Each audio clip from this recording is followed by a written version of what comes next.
Rain fell like needles over the town of Daggers Hollow, a thin, piercing drizzle that carved through the bone and settled in the soul. Mud swallowed the wooden boardwalks, puddles blooming between wagon ruts like broken mirrors. At the edge of the saloon, under the sagging hitching post, a woman crouched barefoot, her dress no more than torn rags clinging to her ribs, a burlap sack drawn over her like a thin, useless shield. She trembled, head low, lips cracked and bleeding, eyes swollen from wind or fists or both. Her hair hung in matted ropes, stuck to her cheeks and shoulders, with a mixture of rain and filth. She held something tight against her chest under the sack, something small, bundled in both arms. Whether it was cloth, a broken doll, or a child's forgotten shoe, none bothered to ask. Children gawked from across the way, whispering behind gloved hands. A shopkeeper stood in the doorway of the dry goods store, arms folded, sneering down the street like he smelled rot. A drunk stumbled by and spat near her feet. "She's still here," someone muttered. "Filthy tramp. Should have froze in the gulch." Train left her like garbage. Then came the first throw, a half-rotted apple, soft with rot, smacking the side of her leg. She didn't cry out, just curled tighter, hiding her face beneath the sack. A child, emboldened by laughter, hurled a stone. It struck her shoulder, and this time, she flinched. "Get filth!" a woman shrieked, yanking her daughter away as if a glance might stain her soul. The woman didn't move. She held the thing in her arms tighter and tried to disappear. Across the street, behind the red glow of a forge window, a man watched.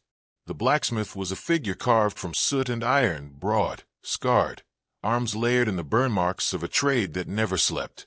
His sleeves were rolled, chest bare under a thick leather apron. One of his hands rested beside a heavy hammer on the anvil. The fire behind him roared in fits, casting dancing shadows across the stone walls. He saw the rock hit her, saw her shoulder jerk, the sack fall from her head for a moment, revealing the bruises on her temple. His jaw clenched. He turned away. He poured a tin of water and drank slowly, gaze dropping to the floor. Rain beat against the roof like rifle shot. Steam hissed off the coals. But after a moment, his eyes returned to the window. She hadn't moved. Not really. Just shifted, one leg tucked under the other, like she was trying to hold herself together with bones that no longer obeyed. The bell at the general store rang.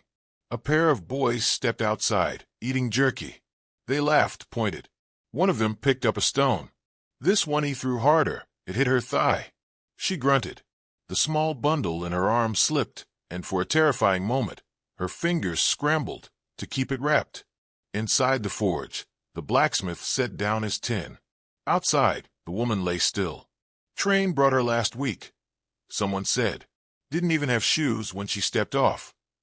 Heard she was trying to sell herself for a crust of bread. Sheriff said she ain't right in the head. She ain't from here. Ain't no one's trouble.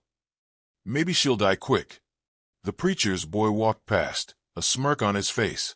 He lobbed a stone like it was a game. It missed her, skipped in the mud. Still, she flinched and pulled tighter into herself, arms clenched over whatever she carried. The forge door creaked open. Silence stretched across the street, like someone had dropped a coffin nail. He stepped into the rain. Boots hit the mud with heavy thuds. He didn't run, didn't raise his voice, just walked with the slow, unhurried certainty of a man who knew steel and the weight of consequence. One hand brushed the long coat, hanging over his shoulder. The other remained loose, ready. "She's not your trouble," someone called. He didn't answer. Another voice from the saloon. "She's filth. Let her rot." Still he walked. She lifted her head when his shadow fell over her, eyes wide, lips trembling. Her face was hollowed from hunger, her jaw marked by the fading purple of an old bruise. Rain streaked down her cheeks, catching in the corner of her mouth. He crouched, slowly, one knee sinking into the wet earth. She flinched, twisting away. He didn't reach for her skin. Instead, he gently peeled back the edge of the burlap sack, revealing the bundle in her arms. A child's shoe. Just one. Tiny. Worn smooth at the heel. She cradled it like a heart torn from her chest. His eyes dropped to her feet, blistered, bloody. toes raw from walking God knows how far. He rose again and slipped the coat from his shoulder. Rain immediately soaked his shirt through. With quiet hands, he laid the coat around her shoulders. She shook her head, almost imperceptibly, not understanding. He didn't explain. He bent down and, with no more ceremony than lifting a broken horseshoe, slid his arms beneath her knees and back. She gasped, but didn't resist. The bundle never left her grasp. She didn't weigh much, less than a bag of coal, he'd later think. Her body trembled against him, more from disbelief than cold. Gasps echoed around the street. Someone hissed a curse. A woman shrieked, "She's filthy." A stone flew. It hit his shoulder, bouncing off his muscle like a spark off an anvil. He didn't stop. He turned, mud sucking at his boots as he carried her toward the forge. Her head rested against his chest now, her breath hitching in confusion. Her hands clung to the coat like it might vanish. Inside the blacksmith shop, the heat rolled forward like a heartbeat. Coals crackled. Iron hissed. He stepped inside, kicked the door shut, and turned the lock. The forge glowed like a heartbeat in the quiet. Outside, the rain had turned heavier, thick and relentless, battering the tin roof with the fury of 1,000 fists. Inside, the coals hissed and cracked, throwing soft orange light against the stone walls, casting long shadows that swayed like ghosts. She lay near the stove on a blanket that smelled faintly of ash and oil. Her limbs were stiff, her breath shallow. The coat still wrapped her shoulders, damp now, but she gripped it tightly, as if it were armor against the world. Her face remained pale, lips blue at the corners. She hadn't spoken since he carried her inside. The blacksmith worked in silence. He boiled water in a battered tin pot, the steam curling around his scarred hands as he crouched beside her. He didn't ask permission. He removed the muddy rags from her feet, careful not to tear what was already broken. With a clean cloth, he washed away the blood, the grit, the crust of old wounds. She flinched at the first touch, but then nothing. Her eyes watched him, hollow weary. Not trust, just exhaustion too deep for fear. He cleaned her arms next, wiped the grime from her jaw, poured warm water gently behind her ears.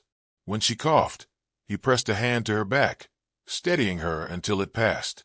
Still, he never spoke. She never thanked him.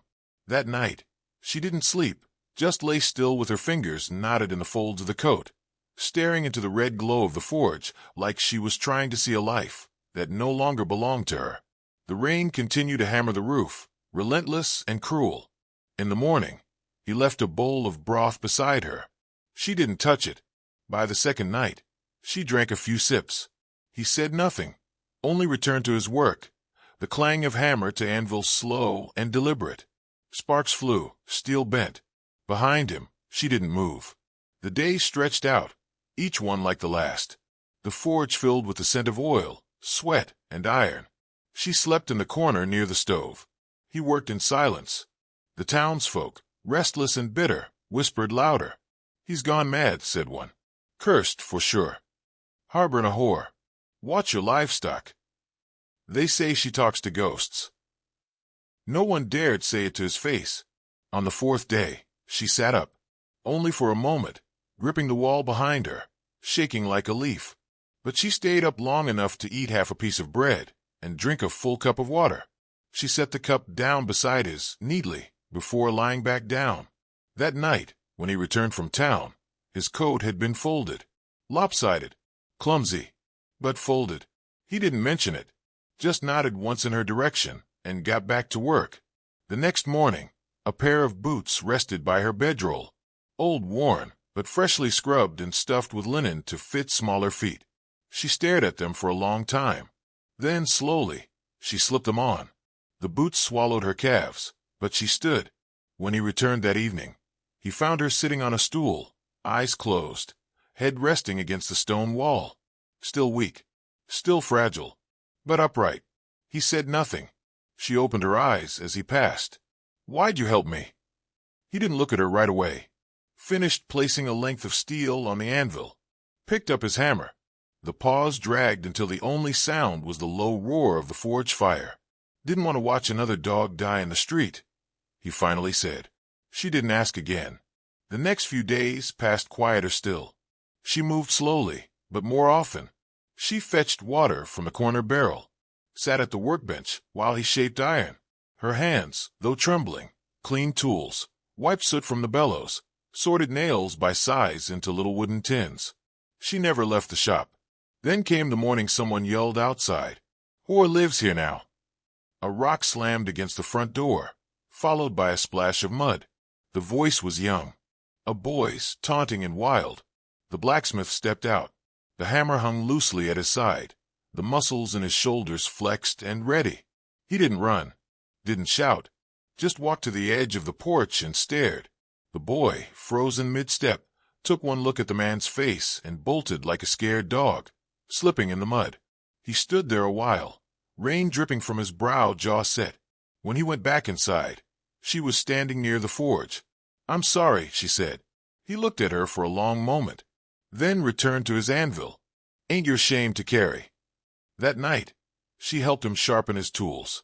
She held the blade steady while he dragged the whetstone along the edge, each stroke hissing like breath through teeth. Their hands brushed once. She didn't pull away. He didn't apologize. Afterward, she turned toward him, the lamplight catching the curve of her cheek. "Clara," she said softly. "My name's Clara." He nodded. "Eli." That was enough. She never asked where the scars came from. The ones down his arms, across his back. The way he winced sometimes when lifting too fast, like something inside had healed wrong. And he never asked what had happened to her on the road, or what the shoe she carried meant. One night, she woke screaming. A single cry, torn from her throat, like a wound splitting open. She bolted upright, fists clenched in the blanket, eyes wild and unseeing. He was there in moments.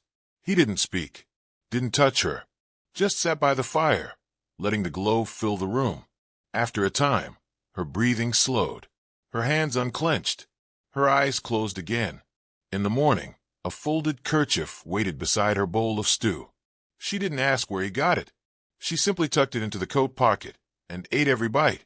The boots echoed softly across the forge floor as Clara stepped beside him, wiping oil from her hands with a worn rag. She smelled of smoke and lavender soap now, faint but real, a trace of gentleness that hadn't belonged to her in a long time. Behind them, the iron sizzled low in the coals, orange fading to red. Rain hadn't fallen in days, but the town felt colder than ever. That morning, they came. 3 town elders in dark wool coats, shoulders stiff with self-righteousness.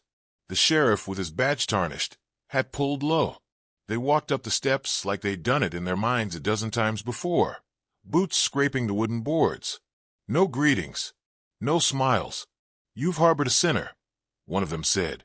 "A beggar," added another. "She don't belong here," said the third. "We want her gone." Eli stood just inside the doorway, wiping black soot from his palms. He didn't step forward, didn't offer a seat. Clara stood behind him, back straight, the fire behind her casting her in gold. Her dress was patched but clean. Her hair was pulled back in a loose braid, boots laced, chin high. "She's taken charity long enough," the sheriff said. "Let her walk out, quiet-like, or we burn this place down." For a breath, no one moved. Then Eli stepped toward the anvil and picked up the hammer, the one no man in town could lift without straining. He held it low, like a habit, not a threat. "Try it," he said. His voice didn't rise, didn't shake. The men didn't speak again. They left in silence, but their silence spread louder than any shout. The forge stood untouched, but no horses came, no plows, no broken hinges, no doors needing fixing. The old woman who used to bring bread no longer passed by. A boy who once smiled now crossed the street instead. The air changed, like it had forgotten how to be warm. He stopped lighting the forge at sunrise, started spending longer moments by the window, watching the empty road. At night, he'd sit on a stool, hands resting on his knees, face lit only by the coals that refused to die out completely. Clara watched him from the shadows, fingers curled around her mug. She didn't cry, not once. She simply watched as the man who had carried her from the mud was now being buried under its weight. So she packed. The bag wasn't heavy. A blanket, a loaf of bread, the shoe, the small, worn one, tucked carefully between the folds. She waited until morning. Let him finish his quiet breakfast. Let the forge rest in silence. Then stood near the door. "I'll leave," she said. "You saved me. I won't be the reason they ruin you." He didn't rise, didn't speak. She reached for the latch. It clicked softly beneath her hand. "Clara," he said. She turned. He was already on one knee. In his hands was a small wooden box, its surface dark with age. He opened it, slow, like it might burn him. Inside sat a simple ring, dull gold, scratched and bent at the edge, but whole. "My mother's," he said. She wore it through flood, famine, and fire. Said it was the only thing this world couldn't steal from her. He looked up at her. Not pleading. Just waiting. "Don't go." The silence between them was long. The kind of silence that held everything: grief, hope, fear, and something close to grace. She didn't say yes. She just stepped forward and knelt beside him, took his hand in both of hers. Outside, someone stood watching from the general store, muttered under their breath, "He's marrying filth." But no stones came. No hands lifted in judgment. No one moved. The next days came slowly, like the sun had to be convinced to rise again. The forge remained closed for a time, the windows fogged with dust and ash. But then, one morning, smoke rose from the chimney. Not thick, not roaring, just steady. The sign changed. Where once it read Iran, Smith and Iron, it now said E and C Ran, Iron and Woodwork. The people didn't speak much of it. Some turned their heads when they passed. Others stared too long, then quickly looked away. But the children, they noticed. One girl left a flower on the windowsill. Another waved when Clara swept the porch. Work returned, piece by piece. A bent horseshoe, a rusted gate, a stove hinge. The blacksmith said little. Clara said less. But they worked. She carved handles from oak, fitted axe heads, sharpened blades. Her hands grew calloused, strong. Her cheeks flushed pink with heat and effort. The past clung to her still. Wounds healed but not forgotten. But she walked with a steadiness that only comes from being seen. One evening, near dusk, the door opened wide. The day's work was done. The forge cooled behind her. She stepped onto the porch, apron tied, fingers stained with oil and iron dust. She leaned against the post and watched the road. Children darted by, chasing a hoop down the street. One of them grinned at her, waving with both hands. She waved back. The wind picked up, rustling her skirt, catching her braid. She looked toward the mountains. They glowed soft under the fading light, dusted with gold, like something waiting. And for the first time in a long time, Clara smiled.